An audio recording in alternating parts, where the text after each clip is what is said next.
Welcome back to the Tracy Take. I am Tyler here with my brother Ryan, and today we are going over the Detroit Lions selection from our 7-round mock draft. Yes, Ryan and I, we did a full 7-round mock draft, all 200 something picks, and these will be the Lions selections. Before we get into that, be sure to ring the bell to get notified when we create new Lions content. We have other 3-round and 7-round Lions-specific mock drafts leading up all the way to the 2024 NFL Draft. Also, if you like our content and you want to see this channel grow and us to be able to produce more content, be sure to subscribe. It's the easiest way to help us reach our goals. We're trying to get to 3,000 subscribers by the end of the combine. So quickly, just to orient you a little bit, we wanted to include some context around some other players that were available by the time the Lions selected, and we'll talk a little bit why we went with Troy Fautanu here. But even if you look to the right, you can see some other players we feel that they could end up taking and what position, what selection they were taken at. So I will say there was a lot of different routes the Lions could go here. And there was even Brian Thomas Jr. was taken 26 overall as well. So there was a string of 3 receivers taken, then another string of 3 receivers taken, starting with Ladd McConkey as well. Roman Wilson was one of them. And actually, I even think it was Keon Coleman. Yeah, and then Keon Coleman ended up going to Kansas City at 32 overall. So they were kind of in between this run on receivers here. And we'd gone receiver for them a lot. So, and we were trying to mix it up a little bit, and I absolutely feel like addressing the interior offensive line is absolutely something that we can see them doing here, going with Troy Fautanu as well. He was obviously the tackle at Washington, but he's going to be more projected to kick into guard here as well. And they have a couple of their interior offensive linemen are scheduled to be free agency. Halil Batai, for example, is one of them. Also, then too, Frank Ragnow is a center. Yes. I thought okay. Yeah.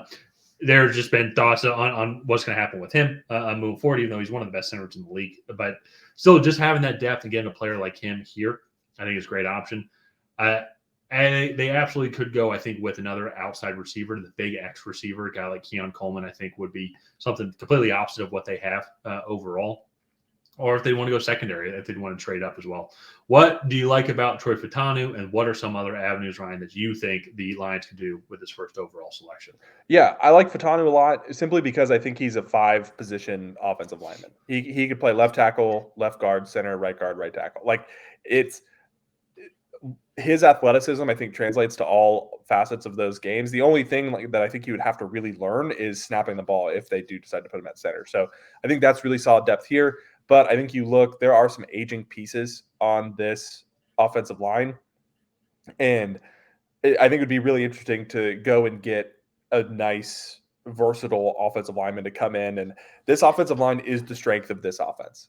It's like, it's not Amon-Ra St. Brown. It's not Jared Goff. It's not Jahmyr Gibbs. It is this offensive line. And keeping that strong, I think, should be the Lions' main focus throughout this tenure of Ben Johnson, Jared Goff, Dan Campbell, and whatnot. So other options that I think would be interesting, Jordan Morgan, very similar to Troy Fautanu. Jordan Morgan, I think, has a little bit more length issues than Troy Fautanu will. I think he will have the length to play tackle full-time at the next level. Another one, we both talked about this. It would be really enticing to get a guy like Chop Robinson across from Aiden Hutchinson. Just get that elite athlete next to your already Pro Bowl, all-pro type edge rusher. I mean, hey, I think anybody would love that. So, and then also going and getting a Roman Wilson, kind of that Z receiver, just to continue to add to that receiving room, I think is also very important there. So, let's move on to their second-round pick. This is where we have Braden Fisk, the defensive tackle, coming off the board. Going to be more of a pass-rushing defensive tackle. However, definitely not a slouch against the run by any sense of the means. There are some other guys in this class, similar like Mekhi Becton, who is a similar style player, but a little bit lighter, and he does not hold up nearly as well against the run as Braden Fisk. Yeah. This is one too. The strength of this defense, as we were talking about, was that defensive line. Particularly, I would say the Aiden Hutchinson as well. However, though, there was something that run defense was kind of vulnerable. I think if you go and get that Braden Fisk type guy, it even takes more attention away from Aiden Hutchinson, get him some more one-on-one opportunities, but even then help stop the run as well. Their secondary is. And maybe I misspoke a little bit because they do have some good secondary players. I think it was just inconsistent overall. You know, you'd have a guy like Brian Branch that's playing super well, but then they would still give up a lot of opportunities. And so I think a guy like Braden Fisk would be a guy that can come in and still provide some good pressure, both on the passing side, but also then too in the run blocking area as well. Great Senior Bowl, really helps kind of improve his stock overall. I think that would be great for this defense overall. Let's move on though. They have a couple of third round picks, starting then to address that secondary. Mike Sandstrill from Michigan, right? Yes. Yeah. And so get a guy like him, national champion as well. I had to guard against some, I would say, some pretty good Big Ten receivers. Just addressing a little bit more depth, I would say, in the secondary, as I mentioned earlier, trying to find a little bit more consistency overall.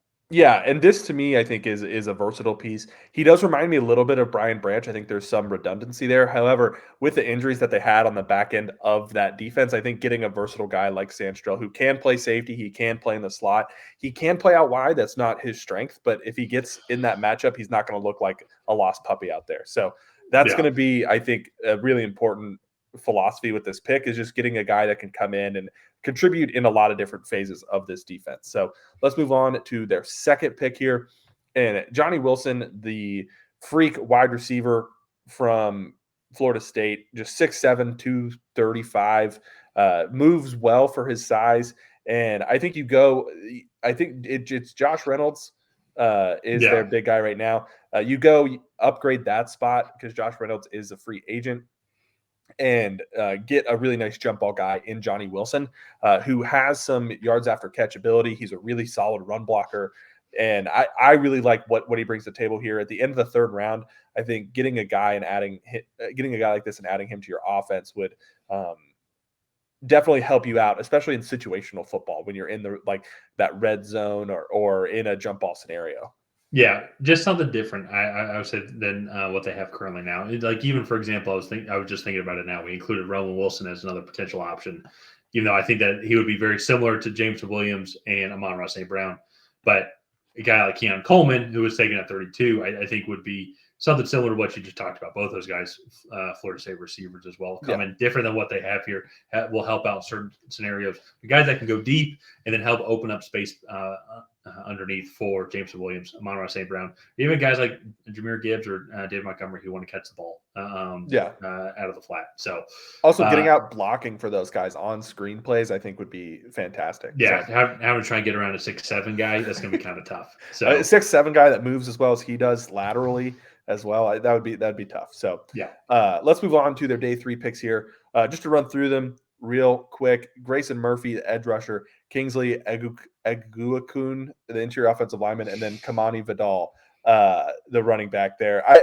These guys just solid depth. They don't have a 4th round pick, but just addressing, I think, some positions where I think they need the depth because looking at this offensive line, again, I kind of touched on this earlier in the video, keeping this offensive line healthy and the strongest part of this offense is what's going to keep this offense moving.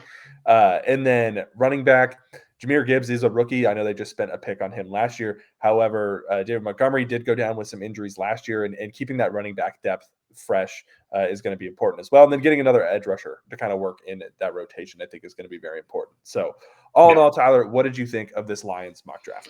I think the Lions, they're just going to be in primarily best player available mode kind of throughout. I would say even with their first overall pick, if they like Keon Coleman or another receiver more than the offensive linemen that are available, that's going to be the route that they go.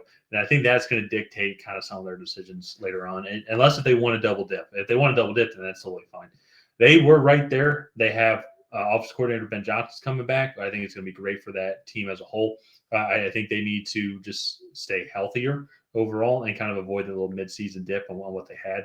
But that was because of a lot of injuries overall. Yeah. So I really like where they're going here. I do think that they're going to go get a big time receiver, whether that be in free agency or whether that be here in the draft. I think they will make a splash because I think if they can add to that Amon-Ra St. Brown, to Sam Laporta, James Williams, who started to develop into that number 12 overall pick that we all knew that he could be.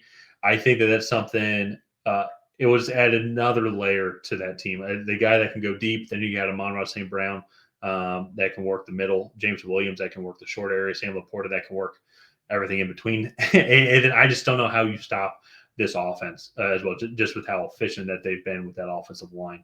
and running the ball. Defensively, though, then I think they still got good defensive pieces overall to help out on each layer, just slowly keep improving. Yeah, and I think this team, we've kind of seen it over the last 3 or 4 years. They've just marginally made improvements, and they've just gotten better to now they've worked their way up to being in the NFC Championship game. So if they keep up this rate of improvement, they're going to win the Super Bowl for the next 2 years. Go back to back. But obviously, kidding. That's very hard to do. But let's go ahead and wrap up this video here. If you guys have not already, please go ahead and like and subscribe. Leave a comment down below on what you thought of this Detroit Lions 7-round mock draft. Did you love it? Did you hate it? What would you do differently? Other than that, we will see you guys next time.